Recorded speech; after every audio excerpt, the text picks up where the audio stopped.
washing a baby's bottle. Okay. Okay. All right. And that's when I realized I'm going to get divorced because of all the other issues. Do not get married while you're pregnant. While you're pregnant, or do you not get married because you're pregnant? Because you're pregnant, while you're pregnant. I think both.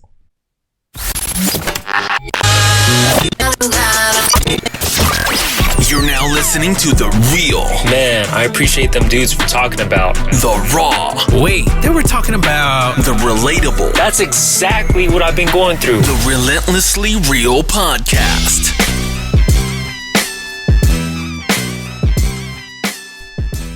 Welcome to the Relentlessly Real Podcast, where we discuss real, raw, relatable topics. Thank you for taking time to listen to our podcast today. Let's kick this off with some introductions. My name is John. My name's Mike. And as always, I am Terrence. You're still Terrence, huh? I'm still After Terrence. all these years. Still Terrence. Yo, what's been going on? How y'all feeling? Man, I'm tired as a mug. Yeah. I'm on struggle right now, and it's been a long week, but I'm thankful for grace. Yeah. To be able to complete all the assignments I was supposed to complete. So, and what be a pastor? You're gonna be a nice pastor. Oh my gosh, Dr. Mike. Can I play for your church when you start the church? Do I have a job there? That is not what God told me. That's not what God told you to do. Okay. You don't need an organist. Okay. Sure. What's up with you, T? Man, I'm tired too, man. I was at work from 7:15 till 8:40 last night. 7:15 a.m. So an hour and a half. 7:15 a.m. losers. Give or take 2 minutes. And to 8:15 last night, and I'm like running on, and then I went out, and that probably wasn't. That's what you shouldn't have did. Use some wisdom when you out there in the streets. I didn't go out there long. I got back at probably 11:45. You went from 10 to 11:45. That was mature of you. Yeah. No, I went from 8. I got there from 9 to about 11. I'm at least 2 hours. And the Avenue in White Marsh. The Avenue in White Marsh is popping now. Really? I know you ain't been in a while, but the Avenue in White Marsh, it's like there's so much down there now. Is it better than Towson? Absolutely better than Towson. Like the mall, I mean. Absolutely. I don't know about the mall, but the Avenue First Street. Yeah. Is this considered Baltimore County? Just want to. Yeah, it's the county. Give people some clarity as to where, because we know it ain't the city. They ain't about to put that in there. No, I'm gonna leave y'all alone because y'all always got Listen, I love my city, but I don't go to Mondawmin, so. True. I ain't mad at you. So we got a special guest today, man. Oh, before we even do that, let me even say I had a good week. I guess it was long. No one cares. Nobody cared because y'all didn't even ask me. Y'all like, John, my week has been horrible or long, right? So my week was good. Thanks, guys, for asking. We got special guests in the building. We're super excited to have Teasa with us. Hey. Cue the applause. Yes, there we go. Teasa is an internal auditor, and she's been doing that for 12 years. She's also a DJ, started doing that about this year, I think. And her stage name is DJ Radiance. Yes. And she's a mother of one. Teasa, welcome to the podcast. Thank you for having me. I really appreciate it. I'm so excited to be here. I'm kind of nervous, but... Don't be nervous. We're going to dig into some stuff, but don't be nervous about it. Let me ask you a question. When you're doing the DJ thing, how has that been going for you? Like, is the business good? Or, like, what have you learned so far? Because you didn't start this year, right? Oh, yeah. And one thing before I go into that. Yeah. I'm also from Baltimore. Thank you. Yeah. Say something froggy on this station now. I'm not scared of y'all. Say something. You gonna fly across? You see these ribs? You see this? Oh, is that why? No. I knew it. I knew it. On Bluetooth, so I had on my white hoodies in the back. No. Keep that same energy. No. But I just wanted to let you know I am from Baltimore. Why y'all so proud of where y'all from? What? It's my city, man. Let's just go anywhere. Like, I'm from Baltimore. Yes. Who cares? Yes. You're from Maryland. I'm Okay. from Baltimore. It comes So off rude. more intimidating when you say I'm from Baltimore. Yeah. That's true. That's true. But then you start laughing and smiling. We don't believe you. We're like, you're not really from Baltimore, are you? I mean, I like that. People don't really believe, Yeah, some yeah, things yeah. about I ain't no me. killer, but don't put. Right, exactly. So like when you did DJ and you said you like, what did you learn about it? Like, what was What did I learn like about you it? just started this like 6 months ago or so? No, so I always wanted to be a DJ. Yeah. Since I was a kid. Okay. But I grew up with the mindset of, I can't just start off being a DJ. I need to get a secure job first or something. Like that was what I was taught in school. Like, you need to go to college. You need to, get a degree and something. So I said, okay, I'll do accounting. That's what I wanted to do. Went into auditing. Then I was like, I'll do DJing later on in life. So I got a DJ board as a gift last year. And so I decided, you know what? Let me start learning about DJing, practicing and everything. Because everywhere I go, if I hear mixes, if I hear other DJs, if I hear music, I'm always listening to the blend of one song into the next song. That's crucial, right? Yes. And I'm like, oh, that don't sound right. Oh, I can do better with this. Oh, I like this. So I wanted to create something for myself. So I love it. Wow. I love it. You should be doing stuff you love, man. I love it. Forget that internal audit place. Like, look, I'm out. I'm a DJ now. DJ Radiant's out. That's a lot. That's a lot to put on my plate if I wanted to be a full-time DJ. Because then I have to make sure I get gigs. Make sure that it's a hustle. It is. But you'd be happy though, and I feel like that's more. Don't you feel like that's more important? I mean, not really. I don't really want to be in that hustle phase. I like having a secure job. I think my job is secured, so I like having, I know I have a salary that's coming in every 2 weeks. And whatever's on top of that. Right, because I have a kid to take care of. Right. Well, you do got to feed. You got to eat, I guess. I guess. I love DJing. Yeah. I like doing it. So the money is a plus. Yeah. I don't want to get into the habit of, I have to get do gigs so that I can get That does money. change the energy of it. It takes away from what I love to do. Yeah. So if I can do it every once in a while or whenever I feel like it, then I'm good with that. Yeah, I feel you. That's my school always needs a DJ for free. So if you just since you love, I mean, you did just say I do. I would love do it. No, yes, for the Baltimore kids, I sure will. Hey. Anyway, we're gonna go into that's a good segue into we're gonna have Mike do his trending topics for the day, y'all. All right. So one of the trending topics for the day is women and men wearing wigs. Yeah. Right. So I was looking at the Shade Room the other night, and it showed this lady. She had like nice little, wig piece or whatever the case. She had the straight backs, put the wig on, but when you put it on, it legit looked like something she did her own. Went to the salon, got her hair blown out, all that other stuff, and guys are doing it too. Like jokers are legit like bald head, like patches and stuff all over their head, and they will put like a little hair piece on. They got the barber to go ahead and shape the thing up for them and everything. And it looked like a nice fade like yours. It looked like a fade like yours, John. Yeah, look at that. Mine is real though. Don't come in the comments. Like, I'm trying to tell you, man. You're about to what? I'm about to be on my John next week. You man. better. If you come in here with a hairline, I'm going to go. Yo, I'm about to be on my John next week. You better not. Yeah, but how y'all feel about that though? Like, do y'all think it's something that is, of course, is acceptable, right? Because people are doing it. But how do y'all feel about that? I think it's different for men versus women, though, right?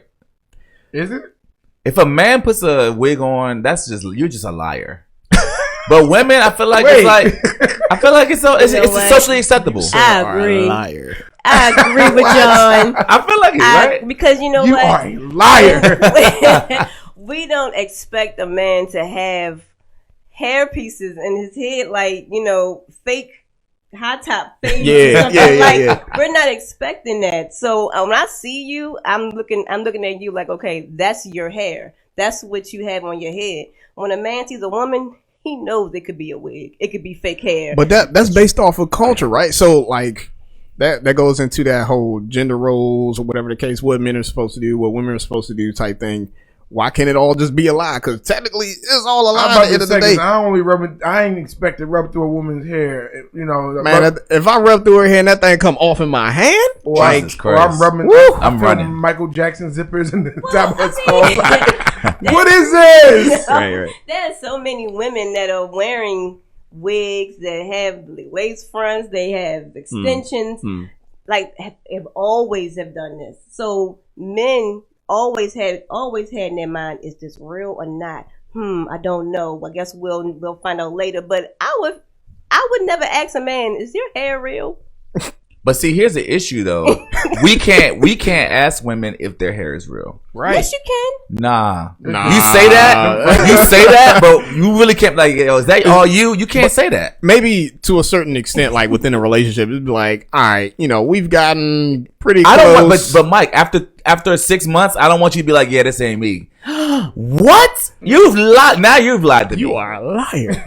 You feel me? Like if you 6 months in and she next thing you know she went from a long hair, you long hair down to your back. Next thing you know you have hair shorter than mine. It's over. This is the last day I'm gonna see you. I need to see Facebook, Instagram pictures, something like how you looked a couple months ago versus how you look now. I need to see everything. Research. You start Do your seeing research. different styles every week. You said what? If you see different, like significantly different styles every you know week, what? You know what it is. you need to start. All right, for our viewers, make sure y'all do y'all research when y'all starting to date somebody. Go back at least 6 months. I don't think it's a big. I actually don't think it's a big. I mean, Yeah.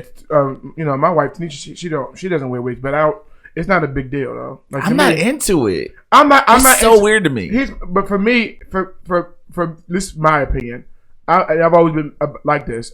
I care more about how you look when you go out the door. Yeah. Like I care about like how at that point I do care about appearances. So whatever you got to do to look nice and make sure you look presentable. Yeah. Like do it. I'm like, it's not to me. Don't take away points. Like, I guess it was a takes away I points guess for me. if you okay with how she really looks, then that's Yeah, fine. but like You gotta be okay with all the facial features. Because in the your house, hair might not be hers. I mean, in the house that if you have a woman who wears wigs. In the house, she probably got cornrows every day. So Straight backs. Not the zigzags. Straight backs. real bow Keep it wowish. Yeah. Okay, man. I can't mess with it. All right. So for the second trending topic, right? Yeah. So this was kind of interesting. So T.I. goes to the, I guess, gynecologist, right? Yeah. With his daughter, 18-year-old daughter, to get her hymen checked. Yes. So how y'all feel about that? I love that. I'm sorry, I had to say it. I have to. I don't care, Terrence. Check that hymen. What's going on there? Bro. Lift it up. Let me see everything. Move. Oh, move. no, None of your business. Okay, so at 18, no, it's not your business. But I'm as a dad, I really do now be like my whole perspective on women has just changed. Being a dad of a girl, like I have a girl, you know what I mean. And I'm not saying I'm gonna be out here checking hymens and all that, but men are trash, and I'm gonna be concerned about that. But I think T.I. thought that people was gonna be like, oh, he's a great father. He checks his daughter's hymen, and everybody was like, yo, you are the worst. You have lost a point. Yeah, like Several T.I. points. I heard that whatever podcast it was on where he disclosed it, I heard that they took it down after after everybody started, like, it went viral. Yeah. Wow. So I heard that everybody was like talking about it, and then it was so much. You would think that the podcast would be like, oh, this is great publicity, but after a while, it was like, yo, just take the episode down. Yo. It screams male dominance. That's why. Yeah. It just screams yeah. male Okay, dominance. I can see that point. I never even thought of it. I thought of it as a father, and I love my kid, not male. That's how I thought of it. Nowadays, people are more concerned with why men feel like they have any kind of say so with women's bodies. Because we dominate over y'all. I'm Those are the thoughts and opinions of Jonathan Jeffrey Jones said- alone. Everybody do not approve this message. I'm gonna ignore that comment. I'm joking. Relax. He must be joking. I'm joking. Relax. From Baltimore? Like Absolutely I'm not. joking, but no, honestly, when I first heard it, I know that T.I. is not in the doctor's office looking. You know what I mean? People make it seem like he's actually in there looking at his daughter. He's not. He's getting a report. Okay, but there are plenty of mothers who want to know if their daughter are active or not. Yeah. True, And they that is take true. them to the gynecologist to find out. They might not say it per se, like, let me know if you having sex or not. Yeah. But they know. They will come. I know someone, when they got taken to the gynecologist for the first time, their mother picked them up and said to them, so, how do you feel? Did it hurt? And she's like, no, it didn't hurt at all. Oh, well, I know you must be doing something. That's how Felt great. that's pretty cool, how actually. mothers know that if their daughter is active or not, because they'll ask certain questions. So they might not go out and say in public, yeah, I take her to the doctors to find out. And why can't T.I. know? I mean, that's his daughter. I mean, well, now Well, she's that 18, that. so she's there's 18 that. now, but he's been taking her for years. Yeah. And obviously, the mother is okay with that because she has known for years that he's Yeah. been taking his daughter. It's new to us. It's not new to that family. So that actually goes into my next question, right? So with her being 18, it's pretty much none of his business at this point, according to law. But I mean, That's still his child. yeah, it's still his child at the end of the day. And even if she's 18, she could potentially be, or any 18-year-old can potentially be 16, 15, 14 in the mindset, right? So I mean, I think it's all right. You know, with him being a father, a parent, like regardless of what his mother okay father. with it, then okay. You know, you. Well, we don't know that. We don't know. You know what I mean? We don't know. But from what I understand, you can your hymen can be, I guess, taken or broken from like other things. Yes. like exercising or something. Right. Yeah. So you over here thinking she out here sexually active. She just rode her bike to, you know what I mean? Like, Right. So you just gotta be. She ain't riding that bike. She rode that bike all right. No. I mean, So then the next question people have is, you know, if he's going to this extreme to find out if she's sexually active or not, what would he do if he found out that she actually was? and that's what kind of the be point. his What you gonna do if she is? That's another point. Like, her dad is T.I. How many brothers out here really saying, "Yeah, I'm gonna be the first"? Yeah, I'm gonna deflower that. Yeah, like bro. Yeah, good luck with that. Especially after this story. Like, nah, it's okay. Yeah. I don't know. Active. Oh yeah, after this story, nobody's going to Yeah, work. we're good. Oh, man. Well, if she was active, that was your last one. Yeah, you got a cousin. Like, Legit. But now that her business is out there, I don't think he should have said anything to the public, especially in about the her social media business. age. Like, you definitely should have been like, yeah. you're trash for that, and you don't put your daughter. It's up. out there She's on the 18, internet right? forever. Exactly. You keep that to yourself. That's what you do in your family. Y'all keep that in the house. I think he thought he was going to be championed by the world, and I think he didn't expect people to be like, "You're the worst father ever." Like, you know, I don't think he just expected that. So, anyway, man, that was a really good trending topic. You have anything else? No, that's it, man. All right, perfect. All right, guys. So we've been talking about marriage and versus divorce. It's been a really good kind of, I don't want to say series, but just kind of different discussions about the topic of marriage. And so we really are excited about our special guest, Teasa. So we're gonna basically just kind of hop into the questions. Teasa has gone through divorce, I believe. Yes. Yes. Okay, so that's why you're here to kind of give us perspective of that. If Not, this episode's over now. It's really nice to see y'all, hear y'all, whatever. Right. So yeah, we talked about everything from the lens of marriage and like how marriages have overcome challenges of, you know, whatever you're trying to go through in being married, right? So we have conjecture. I know my wife and I have dealt with divorce to some degree, at least the topic of possibly going down the road of divorce. And with that being the case, like, I feel like it should bring more awareness to what are the signs that you saw along the way, and like what are some things that you kind of figured out like about divorce, and we kind of want to share that with our listeners today. So what year did you guys get married? I got married in 2009. 2009. I was 25 at the time. I just turned 25. Okay, perfect. And when did y'all get divorced? You said 2009 and you were 25. When was the divorce actually, officially on the paper? the documented divorce? Not that's a good point, because it felt okay. So the actual documented one, and then answer the next part. Okay, so it's documented in December of 2013. Okay. So y'all were married for 4 years? You know what? I think it was 2014. Lord, I don't know.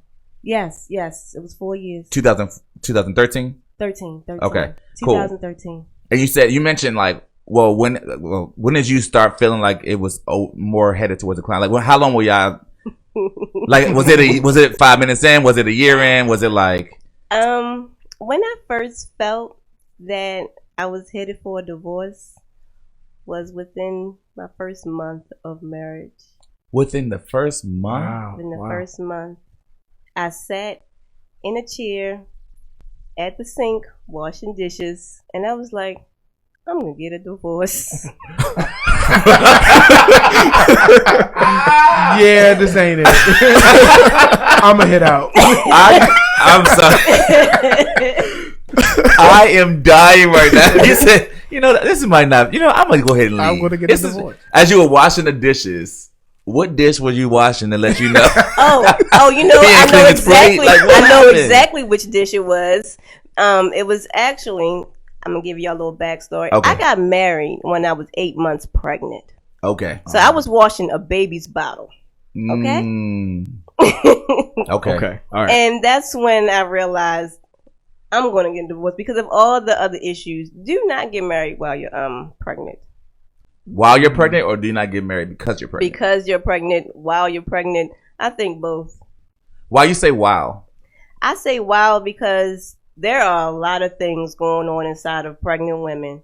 You know, mentally, emotionally, there are a lot of things going on. So sometimes it's the pressure of, okay, this is the family that I want. I want us to be a family, be together. That will make you really ignore a lot of signs. It might tell you, you know, do not do this, or take more time, or fix this issue first.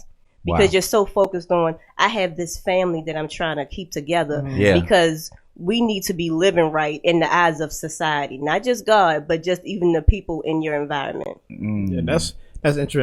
I think we spoke to that even before we started recording. Like, the facade, right? That image that you got to put on for society to ensure, like, okay, everybody sees that the marriage is good, but inside, man, it's all hell breaking loose. Yeah, you know. So it's just an interesting perspective. Like, you never truly know what people are going through. In their own minds or even in their households. On the outside, social media and all that other stuff, everything can the grass is green on the other side, right? Yeah, like everything can look all good, but house could be in shambles. And not to say that, you know, that was the case for you, but just in general. Right? Was that the only reason that you did get married? Was because, you know? Well, I mean, of course we all have, like, oh, I love this person, they love me. But it was that pressure of, okay, I have my place. This person is going to be at my house every day to help me take care of this baby. They might as well live here. Well, if they're going to live here, we might as well get married. And what we did do, we went to counseling. We went to premarital counseling. We did 13 2-hour sessions of premarital counseling before we got married. But that didn't change us from making a decision. From making a decision to get married. We knew we had issues that we needed to work out, but it was like, okay, well, this wedding is still already planned, so we need to just go through it. We'll work with was that why? Like, because the wedding was already planned, y'all was like, we already have this date, the wedding is already planned, the baby is coming, we're going to be moving together. So was it more so like the financial piece of it, or was it more so like the how it was portrayed? So if y'all had halt stop on everything right now, what affected you most as far as like the image of that happening, or was it actually like the practicality, like the finances and everything that was involved in that thing happening, like stopping getting married from there? It wasn't the financial, because we didn't have a huge wedding or anything, so the date could have been changed or something, but it was more so the image of everything.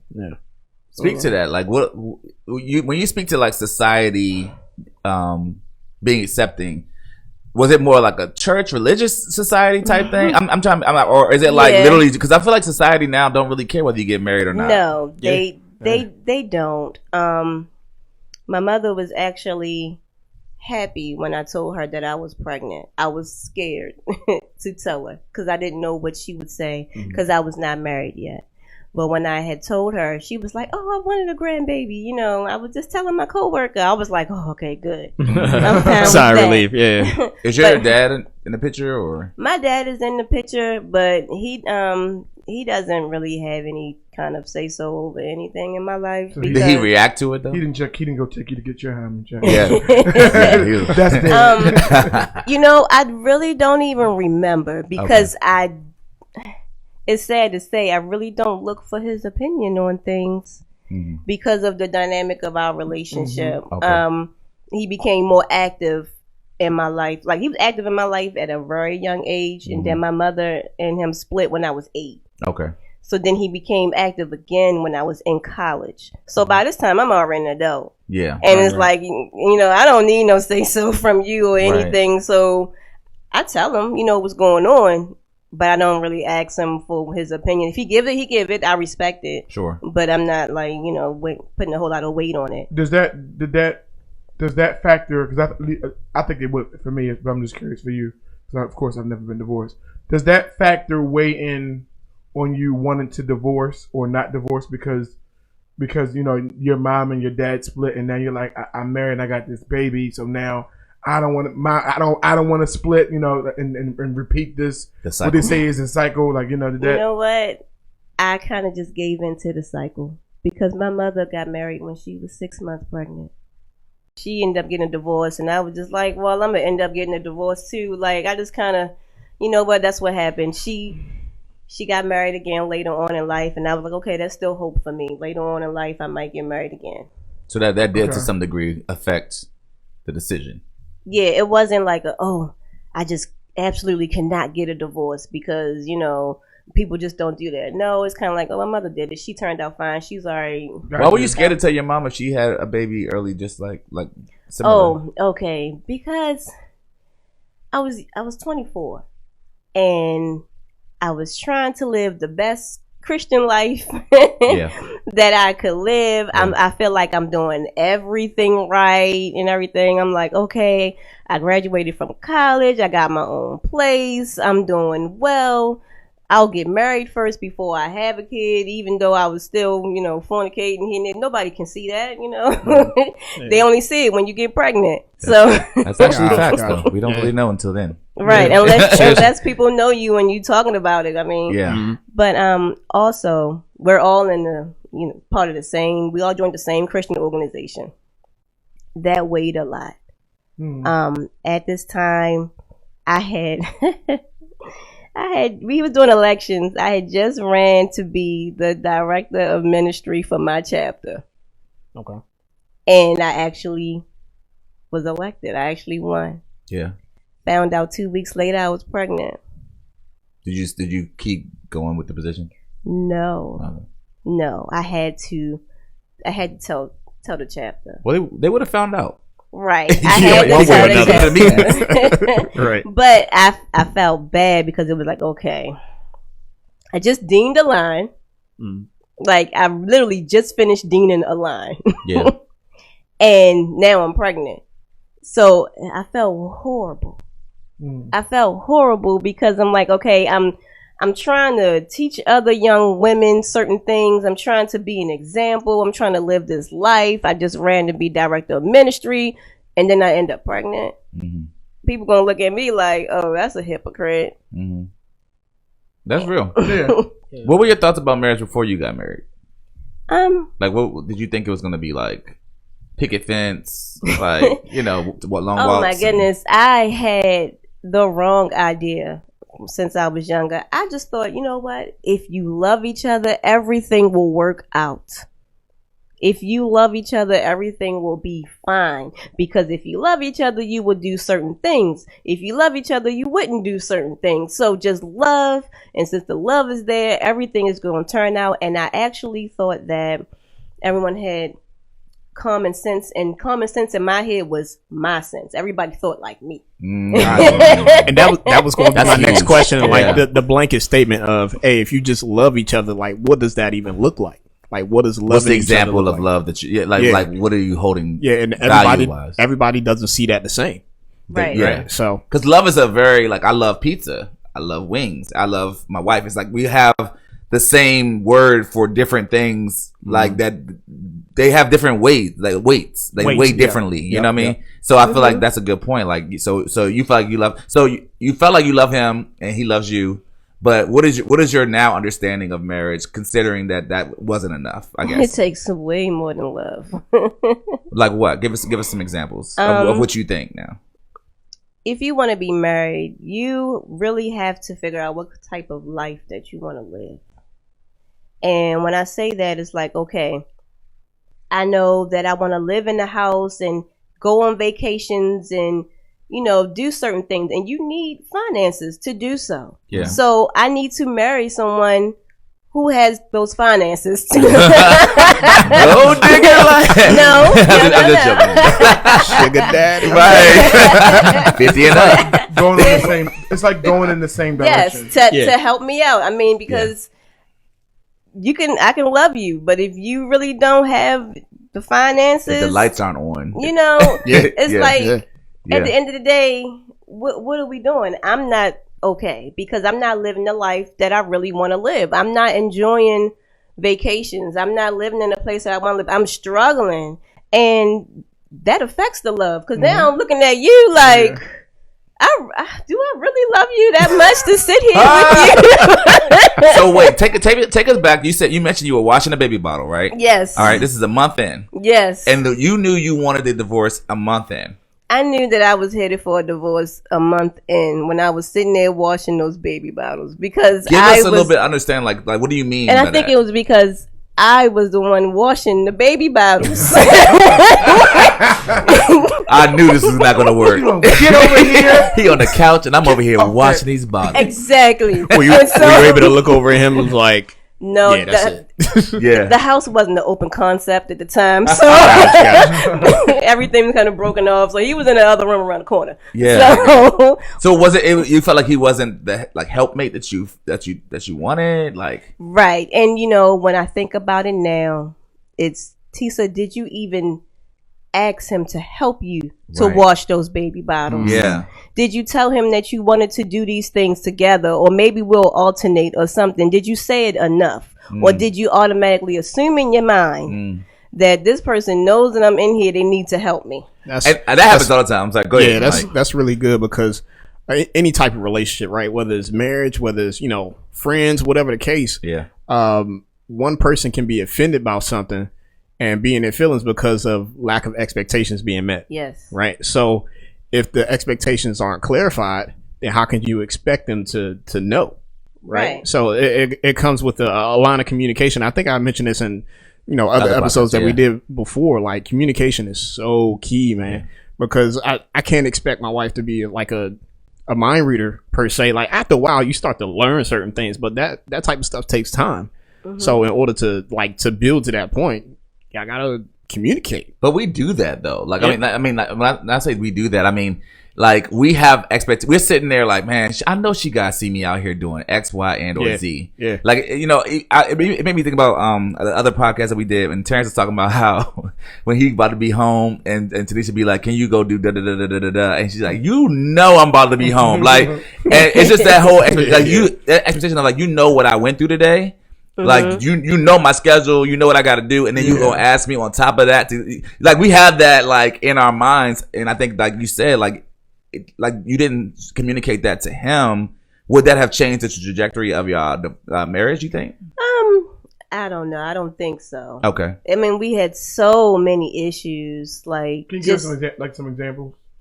If you don't mind. If you don't mind, like it's Relentlessly Real. I don't know if you know. I don't know if you know that. That's the podcast you're on. Yeah. Insecurities from past relationships.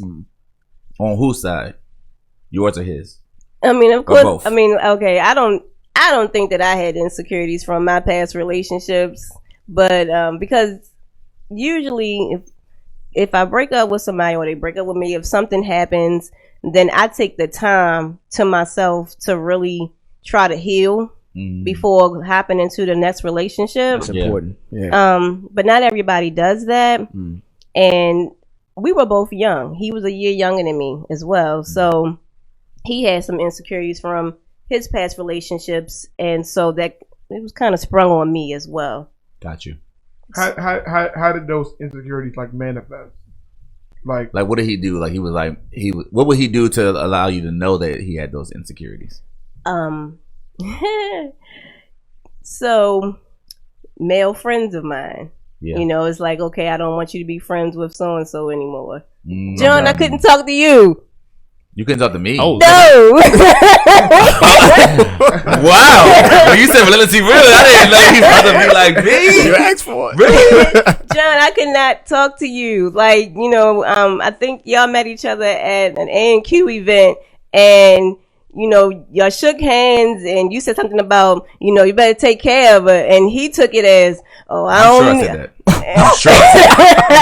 And then he took it as what? I don't need no other man telling me how to take care of my woman and everything like that. That should only come from your father or your uncles, not nobody else. And so I don't want you to be friends with him. It must have been something. I'm like, it was nothing. Pull We're just up, friends. yo. Pull up. Pull up, bro. And so, I don't even know if you noticed. It was 8 years ago. Pull up, bro. I don't know if you noticed, but we didn't talk as much after that. Like I would see you at events, but then he knew I was still talking to you because one of your line brothers had a brunch at his apartment, and they took pictures there. It was posted on social media, and in one of the pictures, we were in the background talking. The gig is up. Dear God, that is so crazy. Okay, so that's interesting. That's interesting. So he felt the energy or of like you having any male friends and just wasn't really feeling that. Yeah, it just. And based off of the nature of y'all's relationship, I'm sure that came from just a genuine friend, brother, sister type situation. Yeah. Like we've known each other for a long time, like a friend. Take care of her. Like that's, and I think that's if I can even say parenthetically, that's a very valuable piece to all of this. And we always talk about this. Like all of my friends that are females, I am very much so like a man needs to check who you're marrying.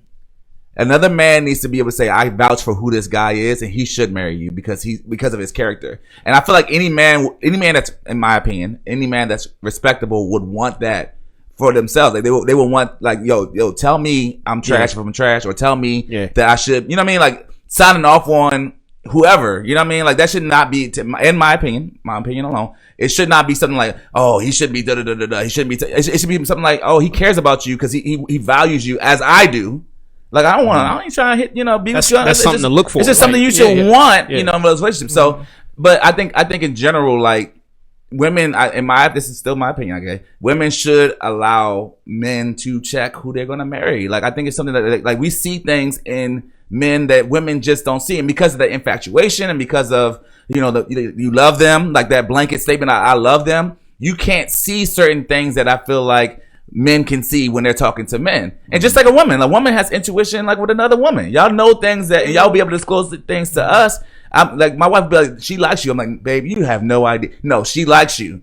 And my wife would tell me, and I'm like, oh, and it ends up usually being right. So I'm like, oh, you're right. You're right. So when you say that a man should want another man to, check him out, do you mean like maybe another man in that woman's family, like maybe her more father, so the family, maybe her father or her uncles or her cousins, or can it be her friends? I don't think it necessarily has to be like a label in reference to like family, like blood type thing, because my wife had friends that she considered family. Like that she was close to, and I'm sure they was, making sure I was the I guess a capable husband for her. But were you offended by that, or were you like that's absolutely not?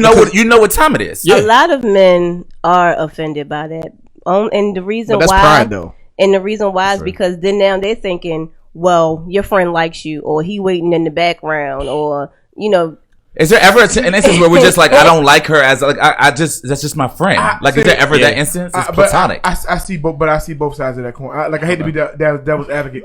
You could be the devil's advocate. I see both sides of that coin. I would say if the intentions are really pure, it shouldn't matter if it's a family member or a non-family member.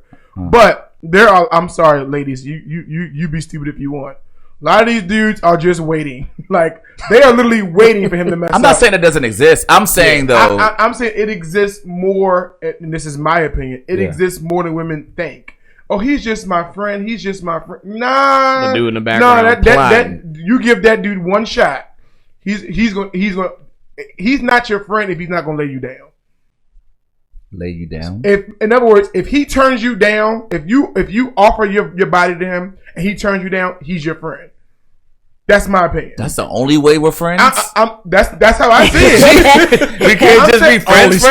No. I'm saying that if you give me the draws and I say no, then we're friends. I'm saying do not go out and test that theory. What I'm saying, please, that's not my advice. Because women lose a lot of friends.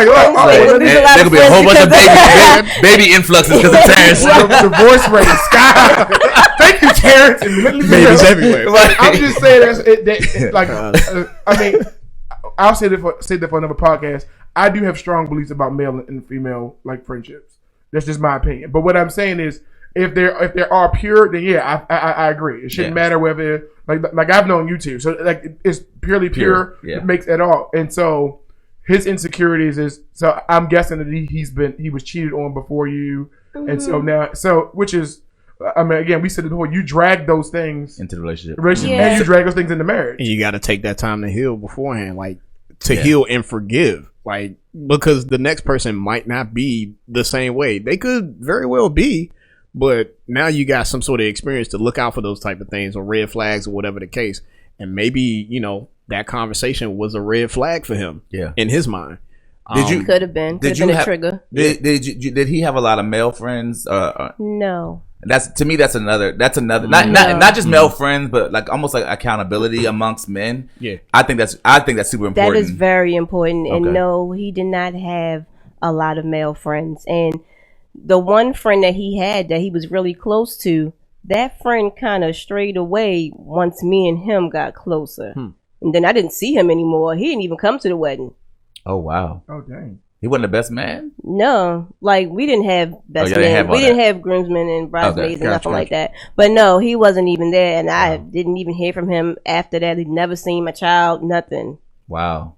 I think that's a huge point in my opinion. Like I feel like you need a circle of, especially men. Men need a circle, and that kind of speaks to what we were speaking about earlier. Like if you have those men around you that kind of speak to who you are and how you should be and check you, it makes it easier to receive somebody like me or Terrence or whatever. Like yo. Take care of her. That's a different type of situation because now you've seen I have a point of reference of other men checking each other. Yeah. And admittedly, I didn't have that before I joined our organization, our mutual organization. I didn't have that. So that's kind of been a cultivated thing unintentionally. But so I think like most men don't have that, right? That's not something that's normalized in our society where you have a man that's like, yo, a bunch of men hanging out, other than like at a barbershop where we're just all talking about butts and titties and whatever, being 100, right? Yeah. We're not talking about, and that's why kind of like why we talked about having this podcast, because it was like, yo, we need to talk about some things that will help our community and build up the topics of men. The only other place I think you see it in is gangs. That's true, and which is a strong pull for men into gangs. Yeah, because wherever it's positive or negative, they are cultivating something. Yeah. And so there is a check. Makes sense. It's just like and so I always consider, like in my opinion, fraternities as like a positive gang. Because that's kind of what it is. Like you're building this bond. It's camaraderie. Maybe it's a sports team that you guys, went far. Those are the types that you do see that, we played football together, so we go way back. We've been friends ever since college, high school football. So that's why we became friends. We became friends. Yeah. It was a common interest. So it's important. Other than the insecurities, were there any other like flags that other than, that's one thing we say that he insecurities was the first thing. Because to add on to that, like you were saying, I was young. So now that I'm older, I can see that, having friends and having a community is very important. When the person is by themselves a lot, they don't really have any positive people around them. Yeah. And then they're with you, they're focused on you. And now they want you to be everything to them when I have a bunch of friends. You know what I mean? It's like I have male friends, I have female friends. I'm in the organization. Yeah. I'm social. I'm an extrovert. He's an introvert. It's a whole bunch of things. Yeah. It's a lot. Gotcha. And so now you want me to slow all the way down. I mean, I was at events every day. I was always somewhere. Yeah. And when I got with him, he's like, you don't have to do this. You don't have to do that. Slow down. Come spend time with me. And I'm just like, I do make time for you. Yeah. But now you want all of my time and you want all of me. And so then now anybody else is like a threat. Any of my friends, if I go and hang out with them, if I be around them, you're not understanding that. And now it's like, it's a threat. Wow. I think there's so much value in that conversation because I mentioned it, I don't know if people called it, but it's the talk about it's bigger than just love. It's like literally we are going on the same path, or can at least find a way to go in the same direction. And if you are like biblical, or if you are a lot of Christian rhetoric would say equally yoked, and there is value in that, because if it doesn't make one person bad and one person good, literally two people they're just going in different directions, and if they can't navigate that to the same direction because somebody has to give. Like you have to give, he has to give. And if he's unwilling to give, you're unhappy. If you're unwilling to give, he's unhappy. So pretty much you're going to be unhappy together. And Yeah. you could just you can sense that. Yeah, even from the I guess spiritual practicality or concept of like becoming one flesh, right? If you're one flesh, you're one body, one person. You're literally going in one direction. You ain't got 2 feet going in 2 separate directions, or Right. else you ain't going nowhere fast, Right. but to the ground. And then to even speak on being equally yoked and having the same faith, I always thought, okay, I'm looking for a Christian man. He's a Christian, I'm a Christian, we good. It goes so much deeper than that. Oh my goodness. So now it's like, okay, we both believe in Jesus Christ, okay. But now you want me to go to this apostolic church. I'm not used to apostolic churches. I'm used to growing up in the Baptist church, and y'all believe that if you don't speak in tongues, then you ain't going to heaven because you're not saved. And I never spoken in tongues, and now how am I being viewed? You know what I mean? That's And how you're viewed. It's unfortunate how the denominations break it up. Yeah, they cause so much division in the Christian community in general.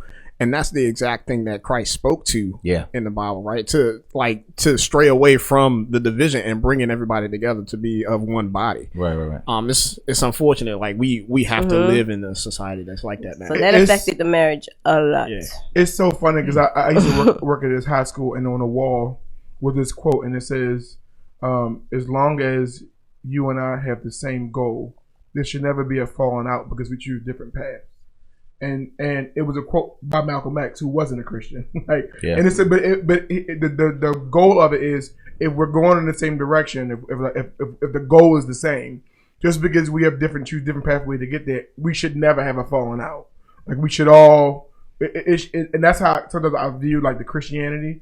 We forget that we have the same goal, regardless of which pathway you're choosing to get there. The goal is exactly the same, but yet there's so much like bickering between, competing churches and competing interests. How to go about how to go about, well, you're doing it the wrong way because like my way is the right way, and and I'm which like I hit out, like I'm a hit out.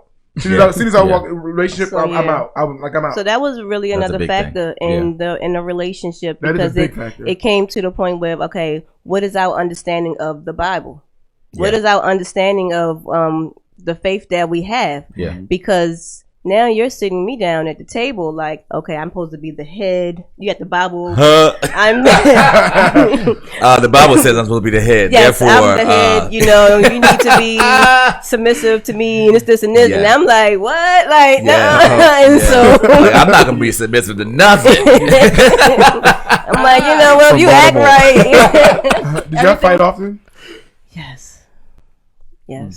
Before, I'm pretty sure during, before the marriage. Before the marriage, no, not a whole lot. We did, but it wasn't a lot like when we were married. I think the excitement of, okay, we have this baby that's coming, and then we did premarital counseling, and I mean, honestly, if I wasn't pregnant, I probably would have broken up with him, but we decided to keep trying and really work on it because we're going to be in each other's lives because we have this baby. So that was the common interest, right? Yes. That was almost like the glue that kind of.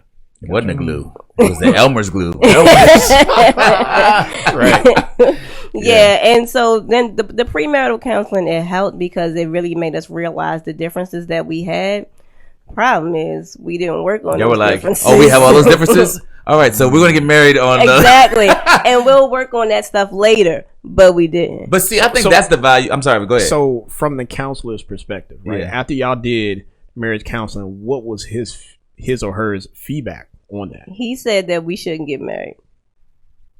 Who married y'all? Somebody we know married us. It's not always the. Oh, yeah, I don't know why. He wasn't. He wasn't there a like, pastor. I'm not going to marry And y'all. and actually, he was never married. Who? The guy who counseled us. He was a licensed counselor because some people go into marriage counseling to be a licensed marriage counselor and they're not married. That shouldn't happen. I mean, how am I going to tell you how to be But married? he was right. but He was right, Jonathan. But was think right. about it. Think about You got a point. the profession that people go into and what they study to He studies be. it, yeah. Yeah. But they're not in that Because situation. there's a lot of pediatricians who don't have kids. But they're still a pediatrician. Exactly. True. That's true. You know? True. So You didn't he have to do gave that, though. he Thank gave you. us the tools. I didn't need you to support supporting facts. He gave us the tools. Yeah. You know, we had our workbooks, we had our papers, we did things. We talked So you about guys are certain writing things. down the things that are not working out in your relationship, and y'all are like, we're gonna plow through this. And we, forward. Like, of course, we focused on some positive things. We went Yeah. through affirmations that we should say to each other. We went through, all of that. But it was still like, okay, we still got this baby. what was the reason why the counselor said y'all shouldn't get married? What did the counselor say? If you remember, I know one thing. It was that we weren't good at conflict resolution. Yeah. What do you say more about that? How we handle things. Whereas if How we you handle conflict? yes. Yeah. It's like so when y'all fought or when y'all resolved it? When we fought, and even if it was ever resolved, or we just move on, just keep on living. Like, okay, we disagree with that, but I still feel my way, you feel your way, but we still got to move forward to, each day. And then that never gets resolved. And then it comes back up later on because we both still have an issue, but no one is budging to kind of compromise at all. Yeah. We are like, no, I feel like I'm right. No, I feel like I'm right. And Yeah. you keep ignoring it and it just keeps coming up later on. You think that, okay, for a while you're good. We didn't go through that. We didn't discuss that anymore. But then it comes back up later on. You have to resolve any type of issues that you have with each other. That's a good tip. I still say I think age plays a factor. Age or maturity. Maturity, maturity, but usually and how you grew up, your of course. background. We've talked about that a lot. And yeah. I did not know His did you not know his background? I knew his background. I did not know how much of effect it would be somebody's background. I'm thinking, okay, this is who you are now. Mm-hmm. Your past is your past. I did not know that age. You didn't know it resurfaces in the marriage. No, I didn't know that, okay, these are things that you learned growing up. These are your habits. I have my own habits. I have my own views. You have your views. I didn't think that would really affect us that much. Yeah, that's the epitome of a soul tie. Like, I've been discussing that, at least at our church, right? Pastor's been talking about soul ties and how to rectify those soul ties. There are good soul ties, right? With the intention of getting married, the soul tie that you have with your husband and your wife or whatever the case. But the bad soul ties are the things that you carry in from like generational curses or things that you've gone through in your past that you haven't necessarily rectified or come to a resolution to like move forward in a positive manner. And now you're bringing that into your marriage. Like, that's literally a soul tie. And now that you are becoming one flesh, one spirit, right? Right. One flesh. That now you're connected to whatever he was connected to. Mm-hmm. So potentially that could affect you as well later on in the future if you're not paying attention to or trying to rectify those things that he might have attached to you just from the spiritual soul ties that he's had from his past. Right. And I really did not understand that then. Now, what I want to say is that we both wanted it to work. We wanted it to work. He wanted it to work more than I wanted it to work. Like, he didn't want the divorce. And when did you? Okay, so let's go into that a little bit. When did you bring that to him? When did you? Because you said a month in, you watching the baby bottles, and you was like, you know what, this is it. Mm-hmm. So after a month in, when did you like say, okay, let me bring this up to him, or who brought it up to who, or how did it surface? The baby came, and that was the best day in our marriage. The day the baby came. When baby was born, that was the best day. He was there for me all day, supportive. I had no issues. We were good. And so I felt like, okay, maybe we'll do better. Maybe this baby will really bring us together, because we have this same focus, and now he's really here for me and we're paying attention to each other. But the baby came before y'all got married, right? No, I was 8 months pregnant when I got married. Yeah. But you said a month after you were washing baby bottles. Yeah, I had to wash everything before the baby got yeah. Okay, I'm like, why are you washing baby bottles then? Okay. I was getting everything together. I was sitting on the stool pregnant, washing baby bottles. I was going to ask you why you were sitting too. The baby ain't here no more. Okay, got you. Yeah. Okay. And so once the baby got here, we were in love with our daughter. Wow. Like, so for a while, I'm not thinking about, okay, this relationship is not going to work. Yeah. I'm thinking this is going to work. We both have our focus, and we're both here to do whatever we can do to raise this child. Yeah. What happened after that? Like after the happiness cycle ended, what happened? What happened? Oh man. I think what happened was a lot of once we got into the routine of, okay, we have this child in our lives, we on a day-to-day basis, about a year in, we know what to do, we get more relaxed. You're not so worried about, okay, taking care of the baby so much. We got this now. Right. So now that we're relaxed on, raising this child, it's like, okay, these other issues that we never resolved, they all start floating up. They come back into the picture. Back to the surface. Okay. Yes. They come back to the surface, and now it's like, okay, now we really have a lot of issues. Again, where did this come from? Okay. It's almost like the baby and having a baby was a distraction for y'all. Yes. A good distraction. Yeah, a good distraction in a way. But now that things became habitual and it was like common for you all to be able to be parents, those things you started to again resurface, and that's unfortunate. I mean, it is what it is. Especially when you let things go and they don't get rectified. Yeah. And then like all of a sudden I laugh because I look back on it like, wow. I came home one day and I'm like, okay, he's supposed to be home by 4:30. It's not 4:30 yet. Okay, it's 6 o'clock. 6 o'clock. He's not here yet. What's going on?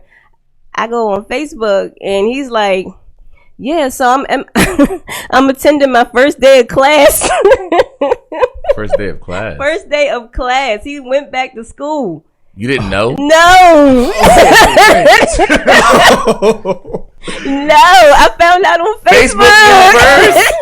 You found out on Facebook he was in school. And so, yes. That's hilarious. And so, like, you're doing what? When did you apply for a school? What are you? He's like, wait, did you like it? I don't know. So it just goes into like how much we did not discuss about what we wanted to do, when we wanted to do those things, when did we plan to partake in certain parts of our lives. He didn't even discuss it with me. Like, okay, this is what I'm doing, and I should have a right to do this. You know what I mean? Like, it's got to be to that I'm the head, I don't need to answer to you kind of thing, right? No, it's kind of like you shouldn't have a problem with this, and we do that a lot in relationships. I was about to say we a whole lot. I don't think I would go to school though. Like, I think we do it in relationships. I just think going to school is a little bit. Yeah, you without you knowing, signed up for classes, paid for the classes. Yeah. Like what? How exactly. Was there a disconnect like before? I can't fathom how that. I'm trying to get. Seriously. He left with a book bag, Terrence. Not even that. Like a binder. There has to be a application fee paid. So you expected him to be at work and come get off of work and come home like he usually he went to work, grabbed his books, and went to school. And he said, first day of school. And that's how you so did you call him, text him, or did you just like wait till he got home? I just waited till he got home. I mean, might as well. He has to say Facebook, right? First day of school. Class. He's not answering the phone. He's like, oh, Professor, I'm so sorry. It's my wife. She doesn't know I'm here. So the first time that divorce actually came to my mind, though, no, the second time. I'm sorry, because that was the because after a while, the first time it came back to my mind was when he came home one day and he said, I cannot handle going to work, going to school, and being married. And I was like, oh, marriage is last. Okay, we get a divorce.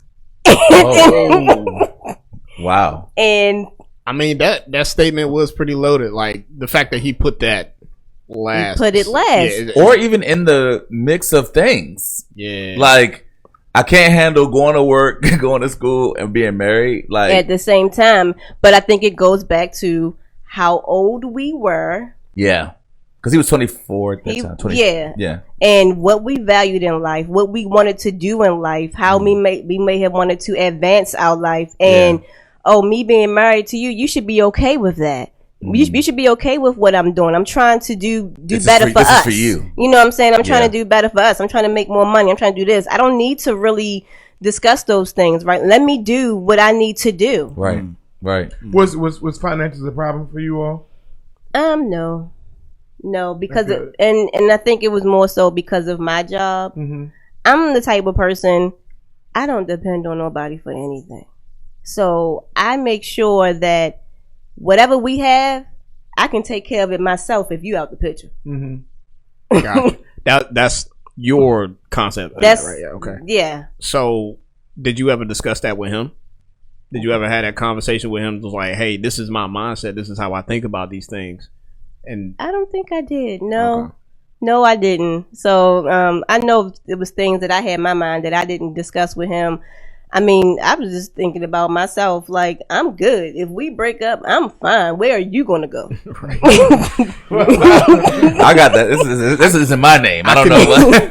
But I can potentially see that as a motivator for him to go back to school and get himself together. Own. Yeah. Mm-hmm. Because if everything is all good with you, you're gonna be good if he not in the picture. But yeah, so that's my thing. Did you at the time make more money than him? Yes. So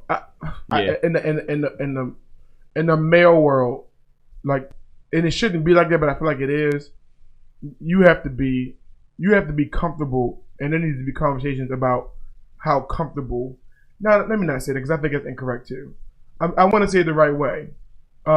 Just because men have stupid, dumb ego, like, you know, we do. Trash ego. It's a trash ego, like, because I feel like as a woman, you should not have to have a conversation. Are you comfortable with how much money I make? All right, guys, that was our topic on divorce. I hope you guys enjoyed it. We had a lot of good discussion. What do you guys think? I thought it was great, man. Absolutely. Thank you. We learned a lot from Teasa, man. Thanks for coming. Yo, you're amazing. We're so happy that we had you on the podcast. Thanks. Guys, don't forget to follow us on Facebook, Instagram, Relentlessly Real Podcast, and send your submissions if you have any questions or things you want us to talk about to relentlesslyrealpodcast@gmail.com. Again, it's relentlesslyrealpodcast@gmail.com. And don't forget to subscribe, like our videos, and all that good stuff. We love you. YouTube channel, the Relentlessly Real Podcast, it's all the same. And tell people about the podcast. It's amazing. Y'all know it's value. It's good. It's good value to this world, Please man. share it. Yeah, help us. All right. And also, Smack Teasa, you. if you can tell us a little bit of information about like Instagram or Yeah. anything like that. Oh, Where can like I mentioned before, I'm a DJ and my name is DJ Radiance. So my Instagram handle is DJ_Radiance, which is RADIANCE. And if you also want to email me for any events that you want to book me, email me at djradiance@gmail.com. And it's just all together, DJ Radiance. Yeah, we'll get a small percentage of whatever job she does. No, I'm just kidding. Guys, thanks for listening. My name is John. My name is Mike. And I am Terrence. And you listen to Relentlessly Real Podcast.